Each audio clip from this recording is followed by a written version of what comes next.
이 시간 우리에게 주시는 하나님의 말씀입니다. 창세기 13장 14절에서 18절까지 읽어드리겠습니다. 롯이 아브라함을 떠난 후에 여호와께서 아브라함에게 이르시되 너는 눈을 들어 너 있는 곳에서 북쪽과 남쪽 그리고 동쪽과 서쪽을 바라보라. 보이는 땅을 내가 너와 내 자손에게 주리니 영원히 이르리라.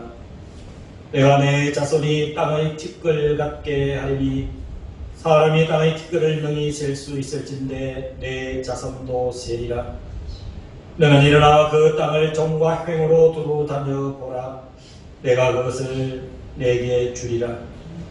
이 아브라함이 장막을 옮겨 헤브론에 있는 마므레 삼수리 숲풀에 이르러 거주하며 거기서 여호와를 위하여 제단을 쌓았더라. 아멘.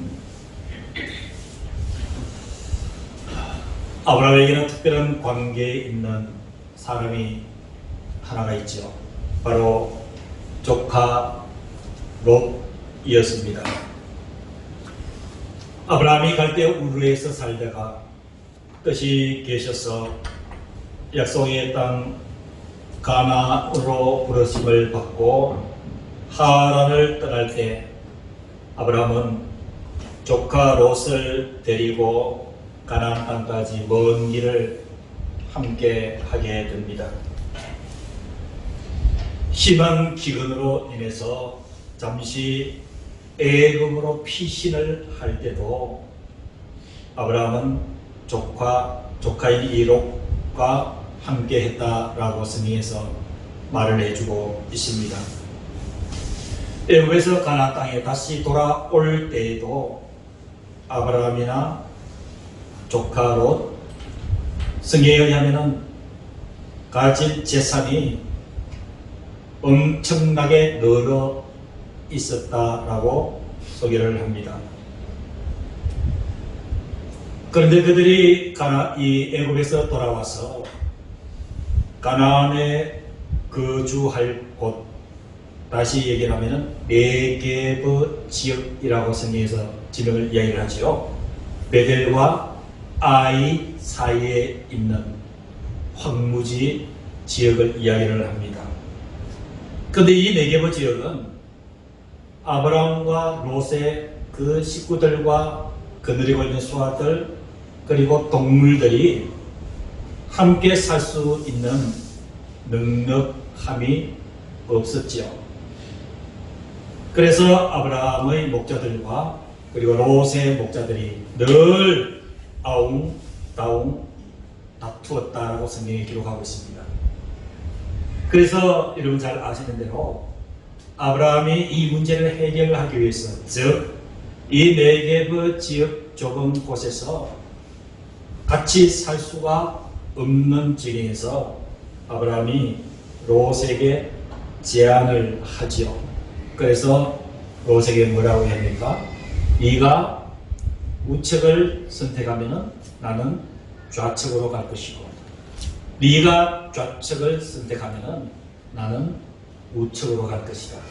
그래서 모든 선택의 전권을 조카인 아브라함의 롯에게 양보를 하게 됩니다.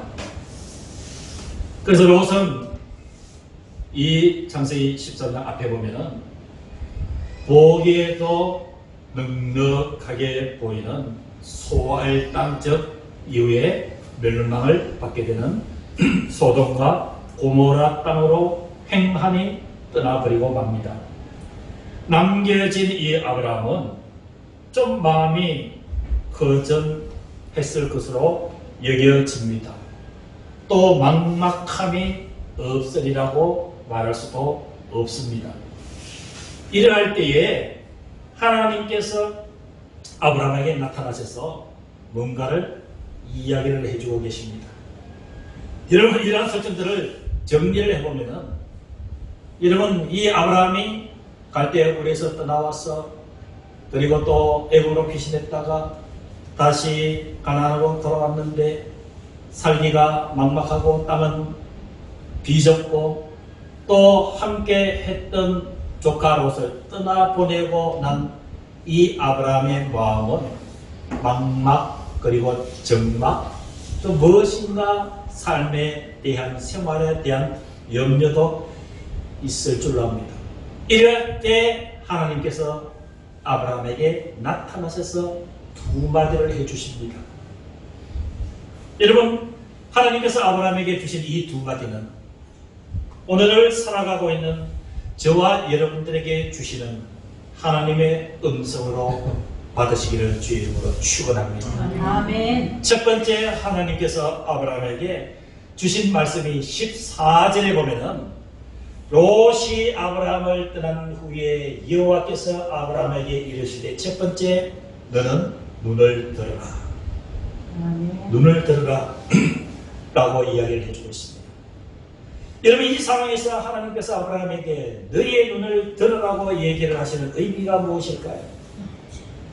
너는 눈을 들어 너 있는 곳에서 북쪽과 남쪽 그리고 동쪽과 서쪽을 바라보라. 여러분, 이 말씀의 핵심은 무엇입니까? 눈을 들어서 서쪽을 동쪽을 바라보라고 이야기를 해주고 있습니다. 사랑하는 성도 여러분, 눈을 들으라고 하는 얘기는 여러분, 아무리 세상이 어지러워도 세상의 모습에 동조하지 말라는 하나님의 지시인 줄로 믿습니다. 아멘. 우리가 살다 보면 어려운 일을 당할 때가 있습니다. 우리가 살다 보면 힘에 겨운 삶의 현실이 나를 옥죄어 올 때도 많습니다. 우리가 살다 보면 개인이든 그리고 가정이든 교회든 민족이든 감당하기 힘든 어려움이 밀물처럼 밀려올 때도 많이 있습니다. 이러할 때에 그 현상을 바라볼 때에 사람은 지칠 수밖에 없습니다. 어려움 자체만 바라보고 고민하면 그 어려움의 무게는 덩치는 더 커져서 나를 더 심각하게 짓눌러 올 수밖에 없습니다. 살다 보면 여러 가지 종류의 고통과 맞닥뜨릴 때가 있습니다. 그 고통 앞에서 그 고통 속에서 헤매다 보면 그 고통의 무게가 나를 더욱더 깊게 짓누를 때가 있습니다. 그래서 여러분, 저와 여러분들이 살아갈 때 환경이 주는 그리고 환경에 대해서 바라보는 안목이 중요한 줄로 믿습니다. 아멘. 그 환경 자체에 빠져서 그 환경에 침몰되지 말기를 하나님께서 아브라함에게 말씀을 해주고 있습니다. 조카로도 떠나버렸습니다. 마음은 쓸쓸합니다. 동서남북을 그냥 육안으로 살펴볼 때는 풀 한 폭이 물 한 봉이 물 한 방울 나지 않는 사막지대 네개의 땅이었습니다. 이럴 때 하나님께서 눈을 들으라고 얘기하시는 것은 환경의 어려움이 주는 고통과 어려움 그 이면에 선대하시는 하나님의 손길을 바라보라는 하나님의 중요하신 말씀인 줄로 믿으시기를 주의 이름으로 간절히 축원합니다. 아멘. 사랑하는 성도 여러분, 육신의 눈으로 세상을 보지 말 것을 말해주고 있습니다. 아멘. 믿음의 눈을 뜨라고 말씀을 해주고 있습니다. 여러분, 이 앞에 보면은 이 조카 롯이 이 아브라함을 떠날 때는 모든 것이 육신의 눈으로 바라보고 선택하여 갔습니다. 여러분 잘 아시다시피 이 조카 롯이 선택한 지역은 창세기 13장 10절에 보면은 이에 롯이 눈을 들어 요단 지역을 바라본 적 소알까지 온 땅에 물이 넉넉하니 여호와께서 소돔과 고모라를 멸하시기 전이었으므로 여호와의 동산 같고 애국 땅 같았더라. 13절에 보니까 소돔 사람은 여호와 앞에 악하여 큰 죄인이었더라. 사랑하는 성도 여러분, 자기의 선택의 문제가 앞에 있을 때 육신의 눈으로 바라보고 가는 것은 바로 롯의 시야인 줄로 믿습니다. 죄인이 많은 죄인의 소굴인 이 소돔 땅을 그저 육신의 눈으로 바라볼 때는 여호와의 동산 같고 애굽의 풍족한 곳과 같았더라고 착각할 수밖에 없는 시선이 이런 바로 육신의 눈으로 바라볼 때 생겨나는 일인 줄로 믿습니다. 여러분 오늘 본문의 14절에 보면은 하나님께서 아브라함에게 너는 눈을 들어 그 다음에 뭐라고 얘기하시냐면은 너 있는 곳에서 북쪽과 남쪽 그리고 동쪽과 서쪽을 바라보라라고 이야기를 하고 있습니다. 여러분 이게 무슨 의미일까요? 눈을 들어 바라보되 현실을 회피하지 말라는 이야기입니다. 눈을 들 때 피상적인 생각에 사로잡히지 말라는 이야기입니다. 눈을 들 때 살아가고 있는 삶의 현장을 정확하게 바라보라고 이야기를 합니다. 이 아브라함은 다른 곳에 살 것을 하나님께서 예비하고 계시지 않습니다. 지금 바로 아브라함이 있는 그곳에서 하나님께서 아브라함과 그 식솔들이 살도록 하나님께서 계획하신 곳이기 때문에 바로 지금 네가 있는 곳 내가 인도한 네가 있어야 하는 이 땅에서 바로 눈을 들어서 바라보라고 이야기를 해주고 있습니다.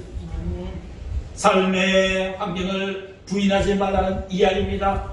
삶을 회피하지 말라는 이야기입니다. 그러면 이것이 무슨 뜻일까요? 내 삶 앞에 아브라함의 삶 앞에 참으로 위태하고 불안정한 현실이 있다 할지라도 눈을 들어서 그 삶의 현장 뛰어넘어 하나님께서 역사하시는 손길과 승리를 바라보라고 오늘 하나님께서 말씀을 해주고 있습니다. 아멘. 사랑하는 성도 여러분, 그렇습니다. 우리가 눈을 들어 믿음의 눈으로 바라보면 보이지 않던 것들이 보여지게 되는 줄로 믿습니다. 아멘. 지금은 삭막한 내게입어 사막의 땅에 머물러 있지만 하나님께서 약속하신 적과 꿀이 흐르는 땅이 그 너머에 자신들을 기다리고 있음을 믿음의 눈으로 바라볼 때, 눈을 들어 바라볼 때 여러분 그것을 발견할 수가 있는 줄로 믿습니다. 아멘. 육신의 눈으로 보는 많은 것들이 크사님을 알게 해주는 줄로 믿습니다. 조카 롯은 육신의 눈을 가지고 크상을 쫓아서 나아갔습니다. 눈으로 볼 때는 이 소돔과 고모라 땅이 풍성하게 보였습니다. 물도 많은 것처럼 보였습니다. 하나님의 동산처럼 보였습니다. 그러나 육신의 눈으로 바라본 롯이 바라보고 갔던 그 땅은 모두가 실상이 아니라 흑산이었습니다. 그러나 여러분 믿음의 눈을 들어서 바라볼 때에 이러한 육신의 눈에 의해서 보여지는 그 흑산을 알게 되고 하나님께서 그 배후에서 역사하시는 진정한 하나님의 길을 바라보게 되는 줄로 믿으시기를 주님의 이름으로 축원합니다. 아멘. 믿음의 눈을 들어서 바라보면 우리의 상황이 아무리 힘들고 어렵다 할지라도 그 힘들고 어려운 상황을 하나님께서 어떻게 극복시켜 주시는지 배후에 숨어있는 하나님의 숨겨진 뜻과 승리를 깨닫게 되는 줄로 믿습니다. 아멘. 그래야하기 때문에 하나님께서 아브라함에게 그리고 저와 여러분들에게 눈을 들으라고 말씀을 해주고 있는 것입니다. 아멘. 아무리 세상이 어려워져도 세상의 모습에 동조하지 말라는, 그리고 세상의 어려움에 침식되지 말라는 우리를 사랑하시는 하나님의 음성인 줄로 믿으시기를 주님의 이름으로 간절히 기원합니다. 아멘. 두 번째 하나님의 음성은 눈을 들고 너는 일어나라고 말씀을 해주고 계십니다. 아멘. 삶의 자리에서 일어나라고 말씀해주고 계십니다. 고난의 현장에 있다면 그 고난의 현장에서 일어나라고 말씀을 해주고 있습니다. 아멘. 환난의 자리에서 전전긍긍하고 있다면 그 환난의 자리를 박차고 일어나라고 말씀을 해주고 있습니다. 아멘. 미혹과 혼돈의 자리에서 거하고 있다면 그 자리를 박차고 일어나라고 말씀을 해주고 있습니다. 아멘. 불확실성이 있는 현재와 의심의 자리에서 하나님께서 일어나라고 말씀을 해주고 있습니다. 아멘. 사랑하는 성도 여러분, 일어난다라는 이 의미는요, 여러 가지 의미를 내포할 수가 있습니다. 첫 번째는 어떤 삶에서 일어나야 될 때는 일어나야 되는 그 삶의 자리가 어떤지를 깨달아야 됩니다. 왜 일어나야 되는가? 이 삶의 자리에 머물러 있어도 괜찮은 것인가? 이게 판단이 있어야 되는 거예요. 오늘 하나님께서 아브라함에게 일어나라고 할 때는 여러분 이 네게버 산마각 땅에서 주저앉지 말아라고 하시는 의미인 줄로 믿습니다. 아멘. 여러분 두 번째로 일어나기 위해서는 이 상황의 인식도 중요하지만은 일어나야 될 힘과 동기가 필요한 줄로 믿습니다. 아멘. 여러분 저와 여러분들의 삶을 살 때에 힘든 일을 당하고 삶이 주는 무게에 짓눌려서 어떻게 하지 못할 때 여러분 거의 대다수 사람은 이런 환경에서 일어나야 된다라는 사실을 인지하고 있습니다. 이런 주저앉아 절망적인 상태에서 일어나야 된다는 사실은 이런 누구나 다 공감하고 있고 알고 있다라는 이야기입니다. 그런데 여러분 어떤 상황에서 일어나야 할 때 중요한 것은 일어날 수 있는 힘인 것입니다. 아멘. 세상에 많은 사람들은 삶의 현장에서 일어나기 위해서 사람의 도움을 구하기 위해서 가까운 사람에게 손을 내밀기도 합니다. 때로는 삶의 역경소에서 일어나기 위해서 내가 가지고 있는 인생의 경험과 체득한 체험을 가지고 일어날 수 있으리라고 생각합니다. 그리고 어떤 사람은 정신력을 가지고 일어날 수 있을 것이라고 이야기를 합니다. 내가 가지고 있는 습득한 지식을 가지고 요령을 가지고 어려운 삶의 현장에서 일어날 수 있을 것이라고 여러분 이야기하기도 합니다. 그러나 모든 것은 그러한 것은 신기루에 불과합니다. 여러분 작은 어려움이 있을 때 내 지식을 가지고 일어날 수 있습니다. 작은 어려움일 경우에는 주변 사람에게 손을 벌려서 나 좀 일으켜 세워달라고 부탁을 할 때 일어설 수도 있습니다. 여러분 작은 절망일 경우에는 내가 가지고 있는 삶의 이 지혜를 가지고도 경험을 가지고도 일어날 수가 있습니다. 그런데 문제는 여러분 인간이 감내할 수 없는 삶의 무게 그리고 그 고통도 없어지지 않는 법이 없습니다. 네. 여러분 그 무게가 심각하게 무거울 때는 이러면 주변 사람도 나를 일으켜 세워줄 수가 없습니다. 친구도 일으켜 세워줄 수가 없습니다. 부모 자식도 일으켜 세워줄 수가 없습니다. 나의 삶의 경험을 가지고도 일어날 수가 없습니다. 그때 필요한 것이 이런 하나님의 약속의 말씀인 줄로 믿으시기를 주님의 이름으로 간절히 축원합니다. 아멘. 사랑하는 성도 여러분, 금 2년여에 걸쳐서 우리 개인뿐만 아니라 한국과 전 세계가 코로나19라고 하는 이 무거운 짐 앞에서 어찌할 줄 모르는 고통을 토로해내고 있습니다. 지난 7월 8월 두 달여 동안에 코로나19로 인한 사람들의 고통의 토로가 어떤 것이냐 제가 조사를 해봤어요. 언론도 봤습니다. SNS를 통해서 확인도 해봤습니다. 세대 간의 20대부터 10대부터 20대, 30대, 40대, 50대, 60대, 70대 이 많은 계층들이 이 코로나19에 대해서 지금 어떤 한 목소리를 내고 있는가. 그리고 정치인들이 또 의학계에서 그리고 사회학자들이 이 땅의 많은 사람들이 이 코로나19에 대해서 토로해내는 표현들이 너무도 많은데 그게 공통점이 한 가지 있었습니다. 그 공통점이 코로나 블루라는 표현이었습니다. 코로나 블루.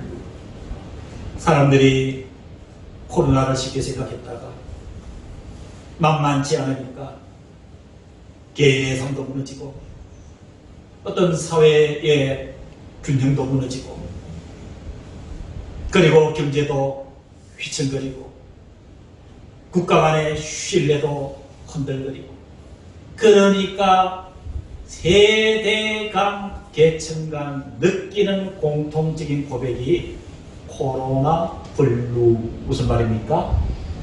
코로나로 인한 우울감이었습니다. 코로나가 우리를 우울하게 만듭니다. TV를 켜도 코로나 얘기입니다. 사람들 모여도 책마디가 코로나 문제입니다. 정치인들도 코로나 이야기를 합니다. 학교에 가서도 코로나 얘기를 합니다. 병원에 가서도 코로나 이야기를 합니다. 만나는 사람, 만나는 대상마다 코로나가 화두가 되기 때문에 코로나가 주는 억압감이 인류를 우울감에 빠뜨렸다는 사실이에요. 사랑하는 성도 여러분, 그렇습니다.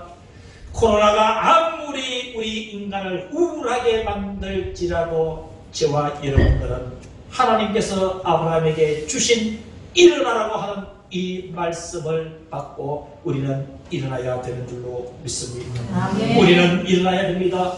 주변 사람들에게 일어나자고 이야기를 해야 됩니다. 사회에도 우리가 일어나자고 고함을 쳐야 됩니다. 먼저 교회가 일어나야 됩니다. 교회의 구성원인 우리 성도들 한 사람 한 사람이 일어나야 됩니다. 그래서 민족이 일어나고 세계가 일어나 이 코로나를 끝돈이 극복하는 힘을 키워야 됩니다. 아멘. 그런 게 중요한 것입니다. 어떻게 하면 일어날 수 있느냐? 무엇이 우리를 일으켜 줄 수 있다는 거예요? 백신이 우리를 일으켜 세워줄 수가 있습니까? 치료제가 우리를 일으켜 세워줄 수가 있습니까? 여러분, 세상 그 어떤 곳에도 코로나가 불러가는 이 코로나가 주는 중압감과 우울감에서 일으켜 세울 수가 없습니다. 오직 우리를 향하신 하나님의 약속만이 우리를 일으켜 세워주는 줄로 믿습니다. 아멘. 그래서 하나님께서 아브라함에게 참으로 자칫 우울감에 빠질 수밖에 없는 이 아브라함에게 너는 이제 눈을 들고 너는 일어나라고 이야기를 해주고 있습니다. 사랑하는 성도 여러분, 일어날 때는 힘이 필요합니다. 아멘. 일어날 때는 일어날 수 있는 명분이 필요합니다. 이러면 우리를 일으켜 세워주는 것은 세상의 그 어떤 논리로도 우리를 일으켜 세워줄 수가 없습니다. 하나님만이 우리를 일으켜 세워줄 수가 있고 하나님의 약속만이 우리를 거뜬하게 세워줄 줄로 믿습니다. 아멘.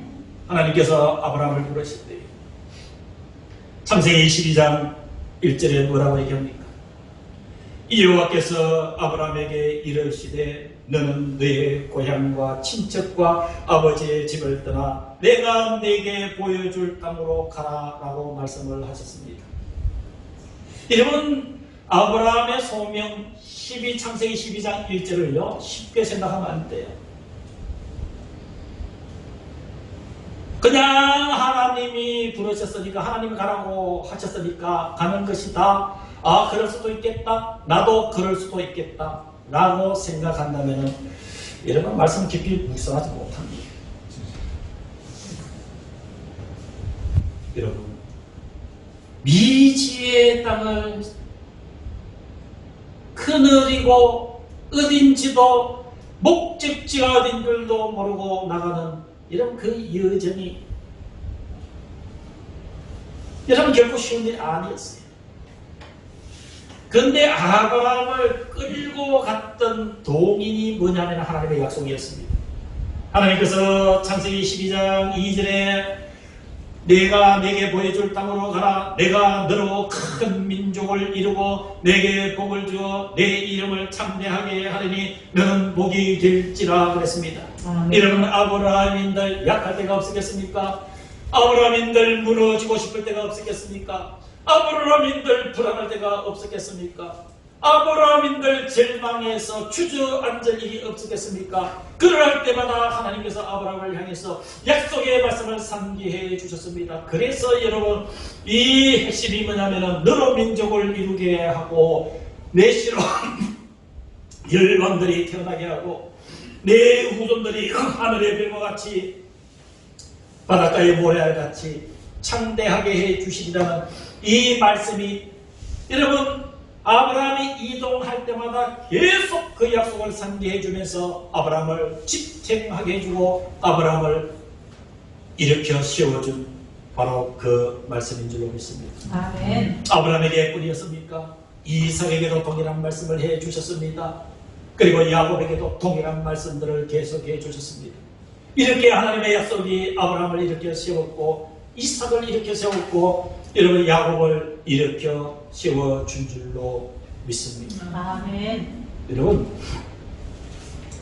히브리서에 보면은 믿음은 바라는 것들의 실상이요 보지 못하는 것들의 증거라고 했습니다.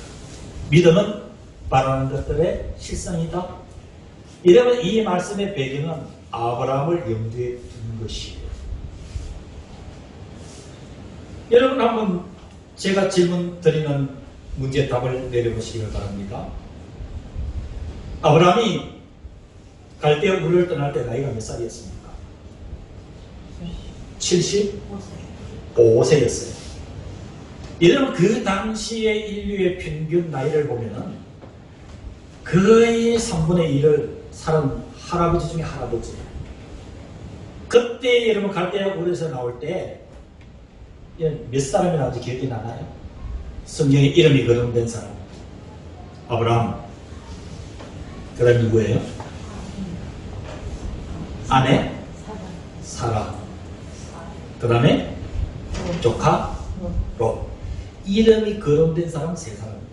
또 나머지 노비들, 소양 이런 것들을 가지고 나왔다고 얘기를 해요. 자, 그러면은 75살 된 아브라함에게 하나님께서 이 친척 본토 땅을 내가 지시할 땅으로 가라 해서 왔습니다. 그때 여러분 자녀가 있었습니까? 없었습니까? 없었어요. 자녀가 한 사람도 없었죠. 몇 년 뒤에 아브라함이 자녀를 얻었습니까? 더 정확하게 얘기하면 하나님께서 인정하는 자녀 얘기하는 거예요. 이삭이죠.